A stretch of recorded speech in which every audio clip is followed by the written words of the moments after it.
Lord friends.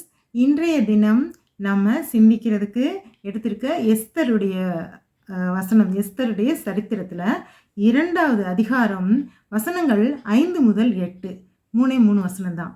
ஆக்சுவலாக இதில் என்னென்னா, இது அந்த ராஜா நம்ம பார்த்துட்டு இருக்கோம். அகாஸ்வேரு ராஜாவோட அரண்மனை பேர் சூசான் அரண்மனை. அந்த நாடோட பேர் சூசான் அரண்மனை. அந்த அரண்மனையில் இந்த கடிதம் கொடுக்கப்பட்டுள்ளது. அதனால் அது யுவதிகளை கன்னிகளை தேடிட்டுருக்காங்க அப்படின்றது அதோடு இருக்குது. அந்த டைமில் நம்ம இந்த கேரக்டர்ஸ் எல்லாம் இன்ட்ரடியூஸ் பண்ணுறாங்க. என்னென்னா, மொர்தெகாய் அப்படின்னு ஒரு யூதன் அந்த அரசவையில் இருந்தார். அவருடைய 5வது வசனத்தில் அவருடைய வம்ச வரலாறு குறிப்பிடப்பட்டுள்ளது. அவங்க அப்பா யார், தாத்தா யார், அந்த மாதிரி வம்ச வரலாறு குறிப்பிடப்பட்டு அவர் ஒரு யூதன். அவருடைய பேர் மொர்தெகாய். அவர் அந்த அரண்மனையில் இருக்கிறாரு.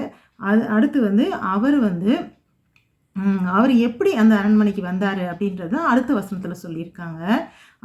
அப்போ ஒரு பாபிலோனிய அரசர் இவர் எகோனியா அப்படின்ற ஒரு யூத ராஜாவை ஆட்கொண்டு அவரை அரெஸ்ட் பண்ணி அவரை இதுக்கு கூட்டிகிட்டு வரும்போது அவர் கூட வந்த யூதன் தான். அவர் கூட இந்த எருசலேம் நகரத்திற்கு வந்த யூதன் தான் இந்த மொர்தெகாய் அப்படின்றவர். அவர் மொர்தெகாய் யார் அப்படின்னா, நம்ம எஸ்தர் ராஜாத்தி அதாவது இந்த பக்கத்துலேருந்து வருவோமே, மொர்தெகாயோட சிறிய தகப்பன் மகள் அப்படின்றாரு.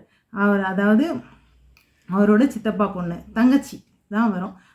அவங்க தான் எஸ்தர் என்ற அக்சால். அதாவது அவங்களுடைய எஸ்தரோட முதல் பேர் முந்தின பேர் அக்சால்.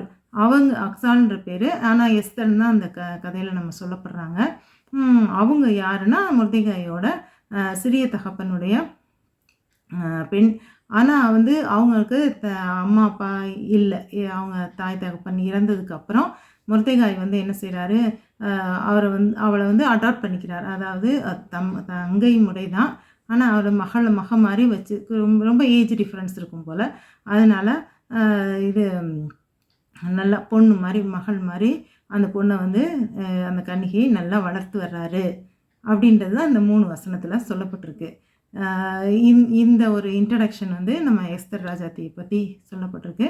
இதை படித்து பார்த்துட்டு இதில் உள்ள கருத்துக்களை மனதில் வைத்து சிந்தித்து கொண்டிருங்கள். நாளை சந்திப்போம். அல்லேலூயா.